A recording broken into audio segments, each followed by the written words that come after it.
بالله من الشيطان الرجيم بسم الله الرحمن الرحيم ألم تر إلى الذين نافقوا يقولون لإخوانهم الذين كفروا من أهل الكتاب۔ قرآن کریم فرقان حمید کے سورۃ الحشر کا یہ دوسرا رکوع ہے۔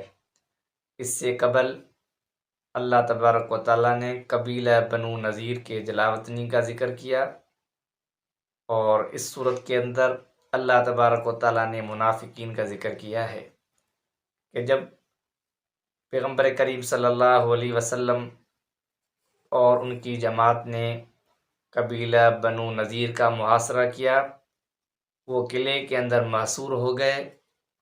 اس وقت کچھ منافقین جن میں عبداللہ بن ابی آتا ہے، وہ آ کے ان کو کہتا ہے کہ تم اپنا علاقہ نہ چھوڑنا، اگر مسلمان پیغمبر کریم صلی اللہ علیہ وسلم تمہارے ساتھ جنگ کرتے ہیں تو ہم تمہارے ساتھ دیں گے، اور اگر یہ تمہارے ساتھ لڑائی کریں گے تو ہم تمہارے ساتھ ہوں گے۔ اور یہ منافقین صرف زبان سے اس طرح کہتے تھے، اللہ تعالیٰ نے ان کا ذکر کیا ہے۔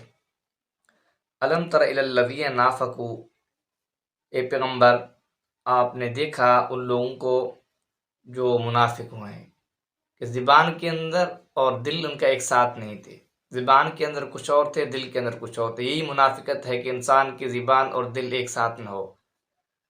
یقولون لاخوانہم الذین کفروا من اہل کتاب، اہل کتاب میں سے جنہوں نے کفر کیا وہ ان کافروں میں سے اپنے بھائیوں کو کہنے لگے، کیونکہ ان کے بنو نذیر والوں کے ساتھ منافقین کے تعلقات اور روابط تھے، لین دین، تجارت، معاملات، اس وجہ سے اللہ نے بھائی کہا۔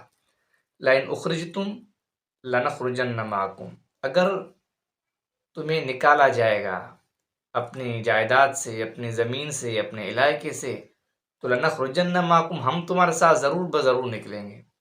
ولا نطیع فیکم احدا ابدا، ہم کسی ایک بات کی اطاعت نہیں کریں گے۔ مطلب یہ کہ جس طرح بھی تمہارے ساتھ جو معاملہ ہوگا ہم تمہارے ساتھ ہوں گے۔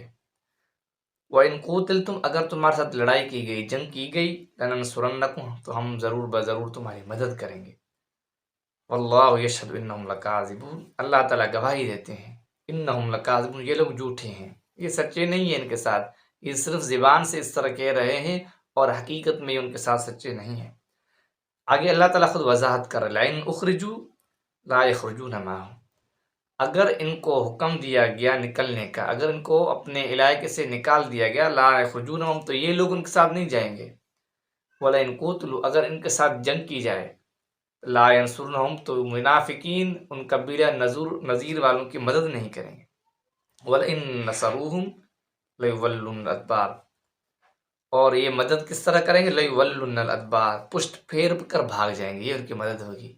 ان کو آگے کریں گے اور زبان سے، عقیدت کے اعتبار سے ان کو ایسا مضبوط اعتماد میں لے کر لڑائی کے لیے آگے پیش کریں گے، اور اس کے بعد یہ ہوگا لَيُوَلُّنَّ الْأَدْبَارَ، اور یہ پیٹھ پھیر کر بھاگ جائیں گے، یہ ان کی مدد ہوگی۔ ذَلِكَ بِأَنَّهُمْ قَوْمٌ لَا يَفْقَهُونَ، اللہ تعالیٰ فرماتے ہیں اس لیے کہ یہ قوم عقل نہیں رکھتی، سمجھ نہیں رکھتی۔ اور اس کے بعد اللہ تعالیٰ نے کافرین کا ذکر کیا ہے کہ کبھی بھی یہ ایک ساتھ مل کر جہاد نہیں کریں گے، لڑائی قتال نہیں کریں گے، ہمیشہ پس سے پشت، دیواروں کے پیچھے سے اور پیچھے سے چھپ کر وار کریں گے، سامنے کبھی نہیں آئیں گے۔ اور اس کے ساتھ دوسرا اللہ نے یہ ذکر کیا، یہ آپس میں ان کے اتحاد نہیں، اتفاق نہیں، آپس میں ایک دوسرے کے ساتھ یہ نہیں بنتے، ناراض انتظار کرتے ہیں۔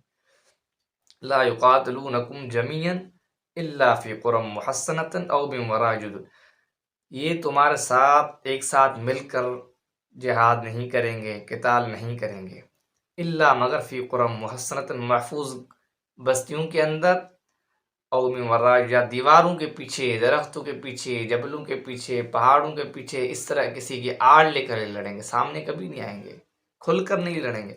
باسہم بینہم شدید، اور اس کے بعد اللہ نے ان کے درمیان میں آپس میں یہ لوگ جو ہے الگ الگ تلگ ہیں، یہ آپس میں اتحاد اور اتفاق نہیں کرتے، اور یہ آپس میں ان کی جو ہے اندر میں تو چلتی رہتی ہے۔ لَيَحْسَبُهُمْ جَمِيعًا وَقُلُوبُهُمْ شَتَّىٰ، اے پیغمبر آپ ان کو ایک ساتھ کا گمان کریں گے کہ آپس میں یہ اتحاد ہے ان کا، وقلوبہم شتیٰ، ان کے دل الگ الگ ہیں۔ بظاہراً تو یہ سمجھا جائے گا کہ یہ کافر لوگ ہیں اور یہ مل کر آپس میں جو ہے مسلمانوں کے خلاف لڑیں گے۔ اللہ تعالیٰ فرماتے نہیں، ان کے دل الگ الگ ہیں۔ ذالک بأنہم قوم لا یعقلون، اس لیے کہ یہ قوم عقل سے آ رہی ہے۔ کمثل الذین من قبلہم قریبا ذاقوا وبال امرہم۔ اس کے بعد اللہ تعالیٰ نے بنو نذیر سے پہلے قبیلہ بنو قینقاع کا ذکر کیا ہے کہ ان کی مثال الذین من قبلہم قریب، جو ان سے پہلے قریبی لوگ تھے، مراد قبیلہ بنو قینقاع والے تھے، اور جن کو بھی جلا وطنی کا حکم ہوا۔ ذاقوا وبال امرہم، انہوں نے بھی اپنے معاملے کے انجام کو چکھ لیا، جو کچھ انہوں نے نافرمانی کی ان کے انجام ان کو مل چکا۔ وَلَهُمْ عَذَابٌ عَلِيمٌ، اور ان کے لیے دردناک عذاب ہے۔ اور کمثل الشیطان اذ قال، یہ شیطان کی مثال اللہ نے دی منافقین کی، کہ جو ان قبیلہ بنو نذیر والے جب محاصرے کے اندر آ گئے تو ان کو کہہ رہے کہ تم کبھی نکلنا نہیں، ہم تمہارے ساتھ دیں گے۔ اللہ تعالیٰ نے ان کی مثال دی منافقین کی شیطان کے ساتھ، کہ جس طرح شیطان بندے کو کہتا ہے، ورغلاتا ہے، پھسلاتا ہے، گناہوں کے اندر مبتلا کرتا ہے، پھر جب انسان اس کی بات مان کر گناہوں کے اندر آتا ہے، پھر جب گناہ کر لیتا ہے، پھر شیطان کہتا ہے میں تو بری ہوں، تم جانو تمہارا کام جانے۔ اللہ تعالیٰ فرماتی ہے منافقین بھی اس طرح ہے۔ کمثل شیطان، ان کی مثال شیطان کی طرح ہے۔ اذ قال للانسان اکفر، جب وہ انسان کو کہتا ہے کفر کرو، نافرمانیاں کرو، فلما کفر، جب شیطان نافرمانیاں کرتا ہے، قال انی بریء منک، پھر وہ شیطان کہتا ہے میں تم سے بری ہوں، انی اخاف اللہ رب العالمین، دونوں جہان کے رب کا خوف رکھتا ہوں، میں سے ڈرتا ہوں۔ فکان عاقبتہما انہما فی النار، اللہ تعالیٰ فرماتے ان دونوں کی مثال، ان کا انجام کیا ہے، انہما فی النار، کہ وہ آگ کے اندر ہوں گے، خالدین فیہا، ہمیشہ رہیں گے۔ یہ منافقین جو ہے وہ بھی ہے شیطان ہیں، اور قبیلہ بنو نذیر والے۔ وذالک جزاء الظالمین، اور یہ ظالموں کی سزا ہے۔ جب انسان ظلم کرتا ہے، حد سے زیادہ بڑھتا ہے، تجاوز کرتا ہے، نافرمانی کرتا ہے، ابھی اللہ نے عام حکم ذکر کیا کہ جو بھی اس طرح نافرمانیاں کرے گا وہ ظالم ہوگا، ظالم ہوگا تو اس کا ٹھکانہ یہ ہے۔ اس کے بعد اللہ تعالیٰ نے تقویٰ کا حکم اور خدا کے خوف کا ذکر کیا ہے، قیامت کا ذکر کیا ہے، کہ انسان اس دنیا کے اندر اپنے نفسانی خواہشات کے پیچھے چلتا ہے، کبھی یہ نہیں سوچتا ہے کہ میرے ساتھ مستقبل میں کیا ہوگا، مراد قیامت کا دن ہے۔ اللہ تعالیٰ یہاں اس کا ذکر کر رہے ہیں۔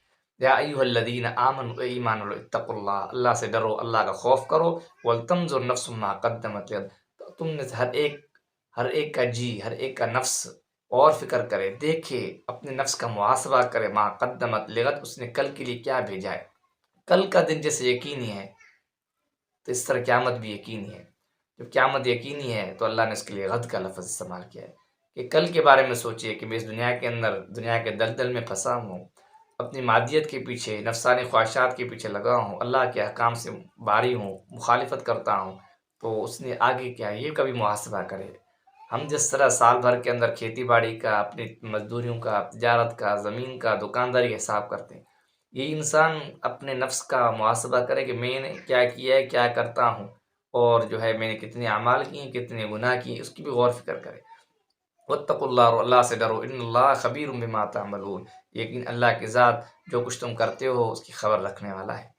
ولا تکونوا کالذین نسوا اللہ، فرضاً تم لوگ ان لوگوں کی طرح نہ ہو جانا، کالذین نسوا اللہ فانساہم انفسہم، جنہوں نے اللہ کو بھلا دیا، مراد اللہ کے احکام سے بالکل غافل ہو گئے، صرف انہوں نے اپنی مادیت کے پیچھے اپنی زندگی کھپا دی، وہ یہی سمجھتے کہ سب کچھ یہی ہے، فانساہم انفسہم، اور اس طرح وہ مستغرق ہو گئے کہ اپنی ذات کو بھول گئے۔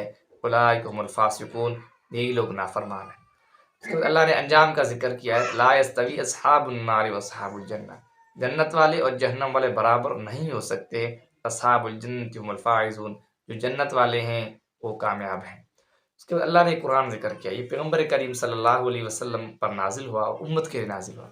اللہ تعالیٰ اس قرآن کی حقانیت کو بتا رہے ہیں، اگر یہی قرآن پاک، جو جبل ہیں، جو پہاڑ ہیں، وہ ساکت ہیں، وہ جامد ہے، ایک جگہ ہے، عقل شعور سے عاری ہیں، خالی ہیں، اگر یہ قرآن ان پر نازل ہوتا تو اس قرآن کی عظمت، حیت، جلال کی وجہ سے دب جاتے، اور اللہ کے خوف کی وجہ سے آپس میں منتشر ہو جاتے، بکھر جاتے، روتے، اور یہ انسان ہے اور اس کے اوپر یہ قرآن نازل ہوا، پھر بھی اس قرآن کی طرف نہیں آتا، اللہ کی طرف نہیں آتا، اس کے دل کے اندر خوف نہیں ہوتا، اس کے اندر احساس نہیں ہوتا۔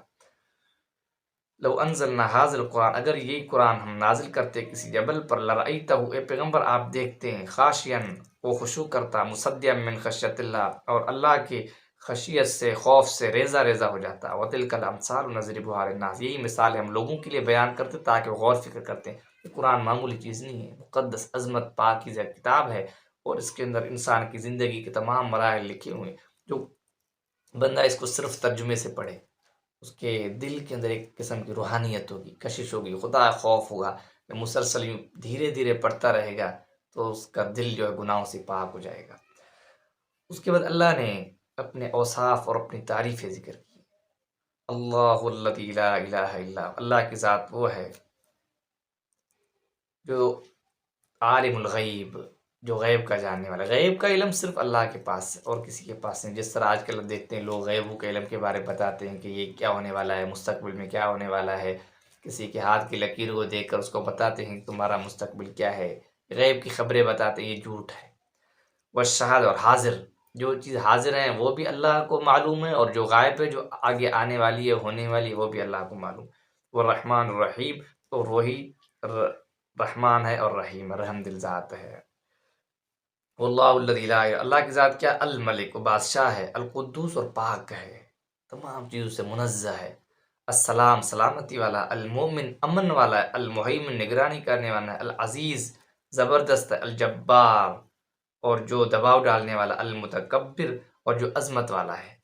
سبحان اللہ عما یشرکون، پاک ہے وہ ذات ان چیزوں سے جن کے بارے میں لوگ شرک کرتے ہیں، اللہ کے بارے میں من گھڑت عقیدے بناتے ہیں، اور اللہ کے ساتھ عبادت کے اندر، معاملات کے اندر، خیرات کے اندر، صدقات کے اندر، ہر چیز کے اندر دوسروں کو شریک کرتے ہیں۔